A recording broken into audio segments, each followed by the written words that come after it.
আলহামদুলিল্লাহ, সাউথ আফ্রিকার পরিস্থিতি কিন্তু আজ মোটামুটি ভালোই আছে। আজকে জুলাই মাসের ২ তারিখ।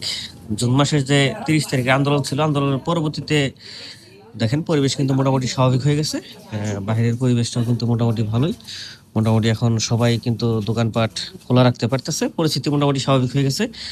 সো আল্লাহ তাআলার অশেষ রহমতে কিন্তু মোটামুটি সবকিছু স্বাভাবিক হচ্ছে। সো সবই আল্লাহ তাআলার অশেষ রহমত। মোটামুটি বড় কোনো দুর্ঘটনা ছাড়াই কিন্তু মোটামুটি সবকিছু স্বাভাবিক হয়ে গেছে। বিশেষ করে কেপটাউনে কোনো মানে দুর্ঘটনা ঘটেনি বললে চলে। কেপটাউনে ওইরকম আন্দোলন কিংবা কোনো কিছু কিন্তু হয় নাই। হইছে ছোটখাটো ২-১ টি আন্দোলন হইছে। তাছাড়া কেপটাউন মোটামুটি স্বাভাবিক আছে। কিন্তু সাউথ আফ্রিকার অন্যান্য প্রভিন্সে আন্দোলন কিছুটা হয়েছে কিংবা কিছুটা ভাঙচুর হয়েছে। তুলনামূলকভাবে কেপটাউনের পরিস্থিতি আলহামদুলিল্লাহ মোটামুটি স্বাভাবিক আছে। সবাই আমাদের জন্য দোয়া করবেন। আমরা জানি যেটুকু পরিস্থিতি খারাপ আছে এটুকু কাটিয়ে উঠতে পারি। সবাই ভালো থাকবেন, সুস্থ থাকবেন।